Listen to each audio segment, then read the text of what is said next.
Hello everybody, I hope you're out there being healthy and safe. My name is Michael from Burke's Nature, and welcome to Nature Scene Investigation. Nature Scene Investigation is a presentation that was created by one of our volunteer educators named Charlie Randazzo. He was a science teacher in Reading for as his career, and he does a lot of work with us, and he created this presentation. We use it all the time at Burke's Nature. So I hope you enjoy. So Nature Scene Investigation is a program where people come to the nature place and we basically teach them how to become a nature investigator. Especially kids, when they're outside, they're very loud, and that's okay. You're outside, you're having fun. But when you do that, all the wildlife around you tends to scatter. Imagine being a chipmunk. You're outside, and all of a sudden 5 screaming kids come running out on their scooters and bikes. What are you going to do as a chipmunk? You are going to run. You're going to go and hide or get away. So when you're outside, a lot of times you don't see the wildlife around you. That being said, this program is going to help teach you how to identify things around you. And the point of this is to follow along with the presentation and then go outside, whether it's your backyard, down the street, at the nature place, at a park, wherever you decide you want to go. Take what you've learned in this presentation and go outside, get some fresh air, get some exercise, and investigate what is around you. So we use Angelika Park as our main area for programs, so a lot of the slides will have to do with Angelika Park, but they can be done anywheres. All the animals in this presentation can be found throughout the county, could be in the heart of the city or the middle of a farm, it really doesn't matter. But I want you to take a minute and think about what types of animals can you see around your neighborhood, at your local park, wherever you decide to go. Do you think you're going to see lions and tigers and bears? Or do you think you're going to see giraffes and monkeys? Probably not. What you'll probably see are all different types of local animals. Chipmunks, squirrels, turtles, frogs, insects, birds, all different types of animals. So, this is a picture of Angelika Park. And so pause the video, take a look at the picture, and try to see how many animals you see. So take a good look at the picture. Try to zoom in if you have to, or look really closely. How many animals do you see in this picture? Again, if you need a minute, pause the video. That being said, the actual amount of animals you see is 0. You cannot see any animals in this picture. However, there's probably 10 to a gabillion animals in this picture. I know gabillion's not a real number. But there's lots of animals in this picture. Working at the nature place, we get to see animals all the time at the park. I've got to see a fox do his winter hunting, where he travels across the top of the snow and then dives into the snow to catch his prey who's under the snow. His little legs he got stuck and his little legs were kicking out of the snow while his head was in there. So even though Angelika Park is in the heart of Reading, it's still an amazing place, and I get to see things that I thought I would only ever see on TV. So there's lots of animals in this picture. The correct answer, though, is you cannot see any. So that brings the question, why don't you see any animals in that picture? So talk amongst your family, your friends, whoever you're with right now, if you have to pause the video, and try to come up with some ideas on why you don't think you see any animals in that picture. So pause now if you need to. Talk to your family and friends to come up with some ideas. Some of the main reasons that you're not going to see animals is because they're too small to see. They are camouflaged, so they blend into their environment. They're scared, so they're hiding. They're nocturnal, so they're sleeping. And if I'm an animal and I have to sleep during the day, Do you think I'm going to sleep where somebody can see me? Or do you think I'm going to sleep where nobody can see me? So those are some of the big reasons. There's a ton of reasons why you don't actually see any animals, but those are some of the big ones. So, animal evidence. After the presentation, the ideal situation would be you go for a hike. So, on the hike, you may not see many actual animals. Instead, you're going to be like a crime scene investigator, and you're going to look for evidence of animals. When it comes to Angelika Park, lots of different animals live and come to the park. In birds alone, I believe we are up to 103 different species that have been seen at least once at Angelika Park. So that is a lot of different animals. When you think just in birds, about 103. The main reason that animals come to any area, whether it's Angelika Park or the nature place or the park by your house or your backyard, is because of food and water. So the nice thing about Angelika Park is it's only a 100-acre park, which isn't really big. But in this park, we have a pond, we have a stream, we have a river, we have wetlands, we have a marsh, we have woods, we have fields. We even have a little farm, a little tiny garden. So at Angelika Park, or the nature place, we have almost every habitat that Berks County has to offer, all in this one little 100-acre park. But you don't need to go to a park to see evidence. It could be your backyard. It could be next to the sidewalk in the middle of the city. Animals and wildlife are around you at all times. And most of the animals that frequent Angelika and other areas are nocturnal. So again, if I'm going to sleep, I am not going to sleep where everybody can see me. So that is kind of what we're going to cover. So some common animals to Berks Nature. To Berks County, and Berks Nature, Angelika Park. We have fox, we have frogs, we have deer, we have rabbits, bats, water snakes, dragonflies, minnows, praying mantis, honeybees, water striders, raccoons, owls, everybody's favorite animal, the skunk, vole, possum, weasel.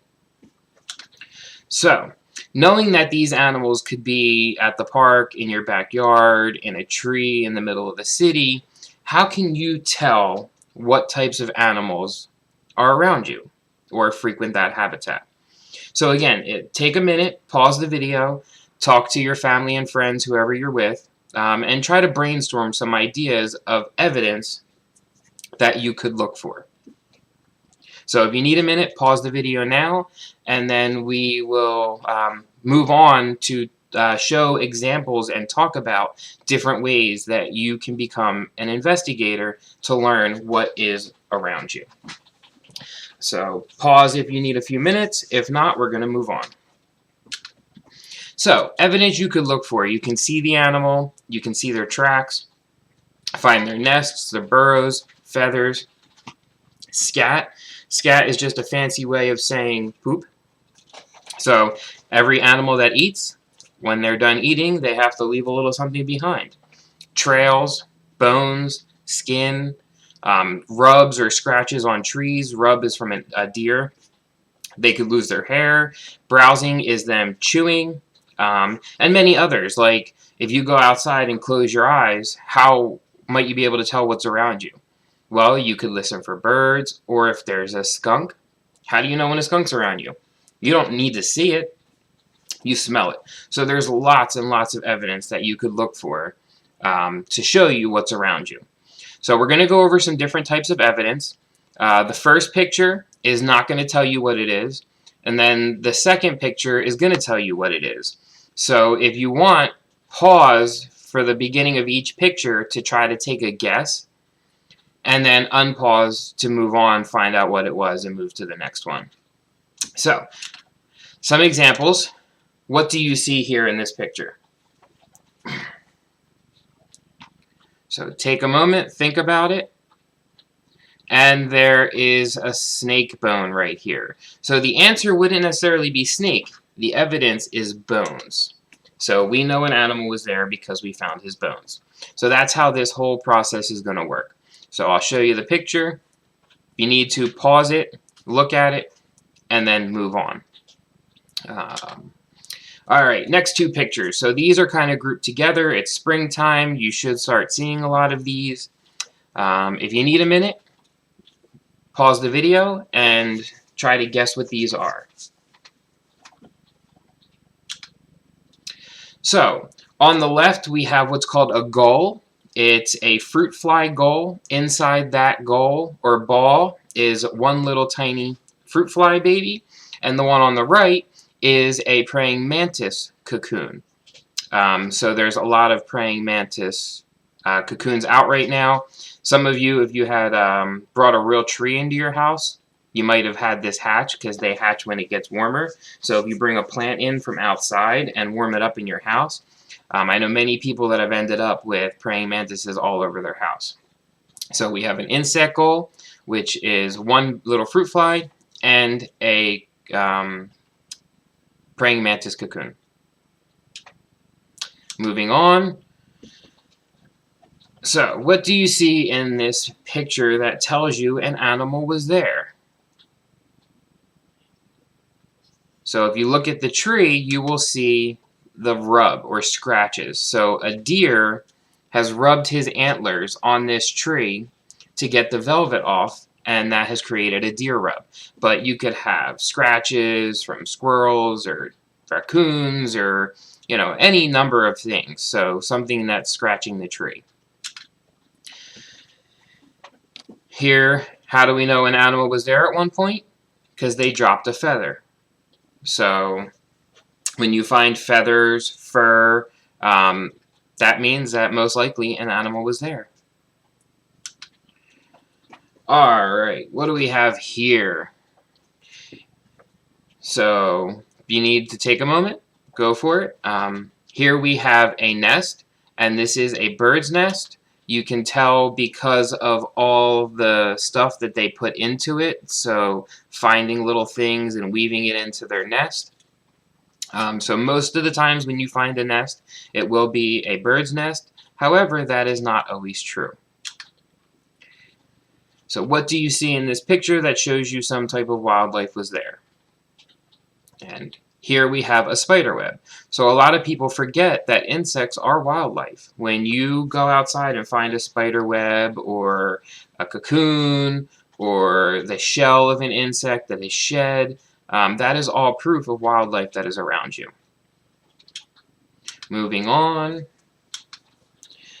What do we have here? So it looks just like two little holes in the mud. However, it's a lot more than that. So this happens to be a animal track. This happens to be a deer print. And the nice thing about animal tracks is you can tell what animal was there, where he was going, how fast he was moving, and if you're really good, you can even tell about how long ago this animal has crossed paths with where you're at right now.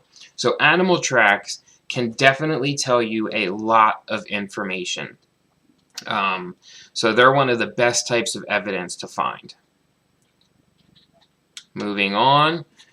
Here's another good piece of evidence to find. It can kind of give you some more information about what was there. Can you see what is there?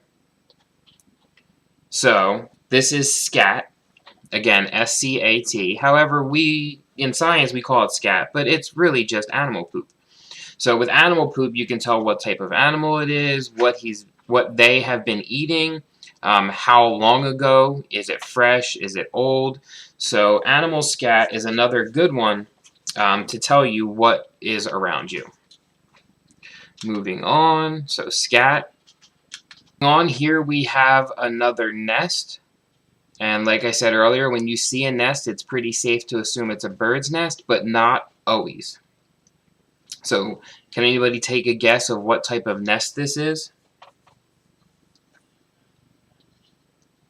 It's a squirrel's nest. So just because you see a nest, don't always assume bird, but it is yet a safe assumption. But there are other animals like mammals that will make a nest that looks like a bird's nest. This one can be a little tougher, so if you really need to pause it and take a look around this picture, please do so. So this one can be a little tougher. A lot of times everybody will guess the nuts that are around the rock. And while that is not 100% wrong, it's not 100% right either. So the evidence here is gnawing. If you find a bunch of acorns or nuts on the ground, that means that you are probably around a tree or underneath a tree. When you see the broken, gnawed nuts, that tells you that it could have been a squirrel, a chipmunk, it could have been your little brother or sister that stepped on it. So proof that humans were there. So the evidence isn't the nuts, it's the fact that the nuts have been chewed or gnawed on. So keep an eye out for things that look like they have been partially eaten. You can also find leaves with holes in them. So this one leaf right here kind of has a little rip in it. That necessarily wouldn't be an animal, but when you find a leaf with a bunch of holes in it, that could be an insect or some type of animal eating through the leaf. So gnawing, chewing, partially eaten items.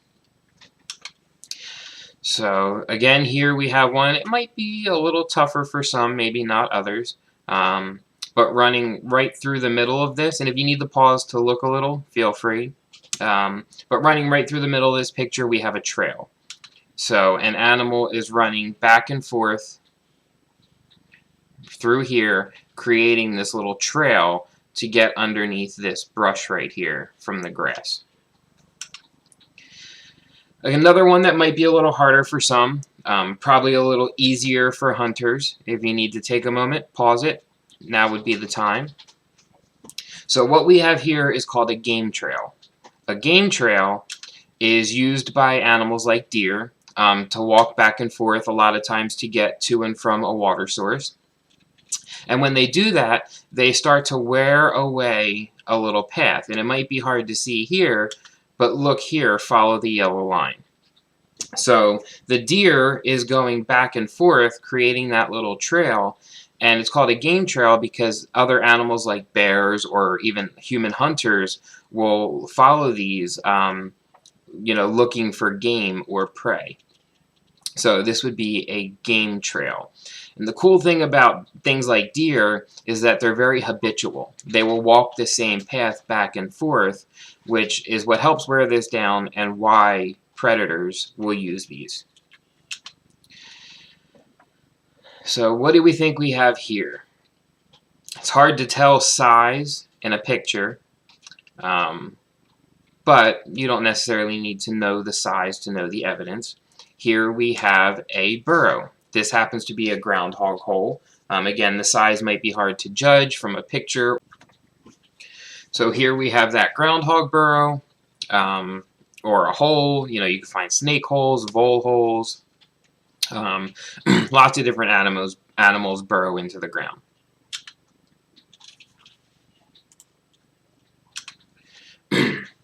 And last but not least, what do you see here? So this picture has a lot going on in it, and that's done on purpose. But basically, it's holes or cavities. So in this tree, you could have a woodpecker in one hole, a squirrel in another. All these little holes are insects that are boring in. You can see the bark has run away so that there's insects living underneath. This is kind of like a whole microhabitat in a way.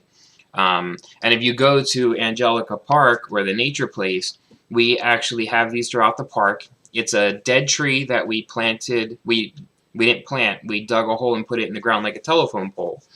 And it gives a lot of dead, decaying, softer wood for animals to use. So holes, cavities in trees, things like that. And this is by no means a comprehensive list of things that you can look for.